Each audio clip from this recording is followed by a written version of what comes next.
Okay, so picture this. You're in Seoul, the sun's gone down, and the whole city is just buzzing with this incredible energy. You're about to dive into one of the most dynamic and, get this, one of the safest nightlife scenes on the entire planet.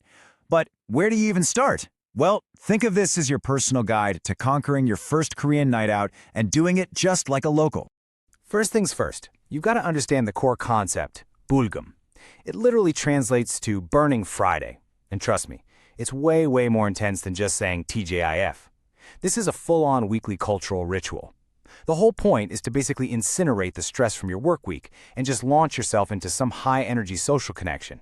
So one of the first things you'll probably notice is that nobody seems to stay in one place for very long. It's maybe the most common question visitors ask. Wait, are we leaving already? But here's the thing, this isn't just some random bar hopping. Nope, it's a structured journey, and it has a very specific purpose. Welcome to the art of the cha, which just means round. Every single stop has its own distinct purpose. So first up is il-cha. This is your foundation. We're talking dinner. You're building a solid base for the night, probably with some sizzling Samgyeopsal and soju. Then you move on to i-cha, the second round. This is where you switch up the atmosphere, maybe hit a trendy pub for some beer or highballs. Round 3, samcha, is pure, unadulterated energy. This is where you let it all out at a Noraebang, a karaoke room. And hey, if you're still standing, the final round, sacha, is often a simple wind-down with cup noodles at a convenience store. Every single stop is a completely new experience. So, where do you actually go to experience this incredible cha culture? Well, Seoul is not just one big thing.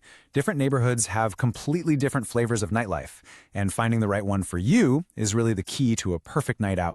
Let's break it down by vibe, shall we? Okay, say you've got a friend who loves hunting for that perfect Instagram shot and finding hidden, old-school gems, you're going to Euljiro, no question. Now, for the friend with endless energy, the one who wants live music, street performers, and dance clubs, Hongdae is your non-stop party destination. And if you've got a friend who wants something a bit more sleek and sophisticated, straight out of a K-drama, then the upscale lounges and stylish bars of Gangnam are the perfect fit. And hey, here's a little insider tip for you. If the high energy of those main districts sounds like a bit much and you'd rather, actually have an intimate conversation, you should head over to Yeonnam-dong or Mangwon-dong. They're right next to Hongdae, but they feel like a totally different world, filled with all these cozy, unique little bars that are perfect for a quieter night. Okay, so you've picked your spot, you're on your second chan, and the drinks are starting to flow. You're going to notice pretty quickly that it's not just about what you're drinking, but how you're drinking. This is where we get into etiquette. And these aren't just stuffy old rules. In Korea, this is how you show respect and how you build a real connection. It really all boils down to this concept of jong. Now, that's a word that's kind of tough to translate directly into English, but think of it like a deep, warm feeling of connection, loyalty, and affection all rolled into one. And sharing a drink? That's one of the main ways that Koreans build and express jong. So all the etiquette we're about to talk about, it's really just about nurturing that connection. So how do you actually do this? Let's just go over the 3 golden rules. First, whether you're pouring a drink for someone or someone is pouring for you, always use 2 hands. It's a fundamental sign of respect. Second, when you take a sip with someone who's older or in a senior position, you'll want to slightly turn your head away from them. And finally, and this is a big one, never ever let a friend's glass stay empty. Keeping an eye on their drink and refilling it is the ultimate sign of care and friendship. Simple, right? You've had an incredible night, you've made some new friends, but hey, it's not over just yet. We need to get practical. We got to talk about how to get home safely and, of course, how to handle the inevitable morning after. This is your survival guide. First things first, safety. Seriously. Seoul has one of the safest nightlife scenes in the entire world.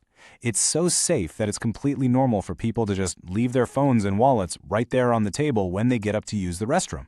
A big reason for this is the thousands of CCTVs all over the city, which creates this powerful sense of security that honestly really surprises most first-time visitors. So, how do you actually get home?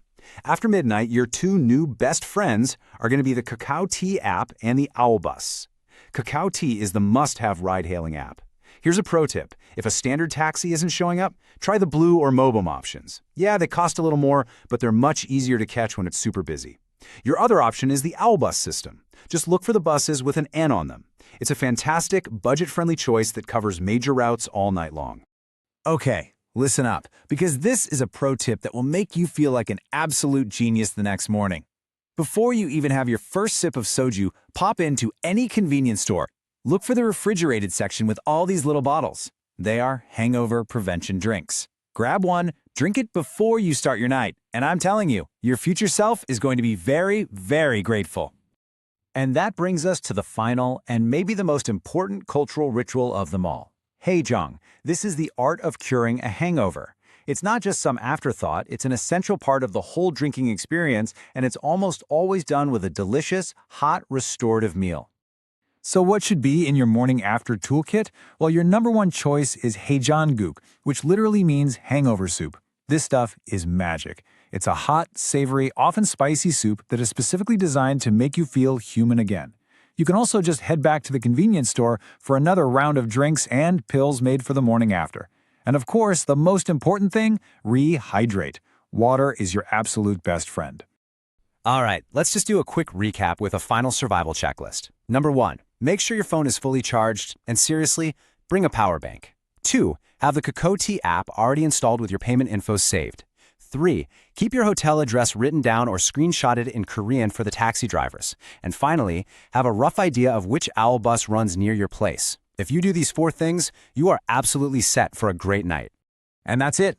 That's your guide. From the art of the cha to the unwritten rules of respect, you now have everything you need to not just witness a Korean night out, but to truly conquer it. So I guess the only question left is, what will your story be?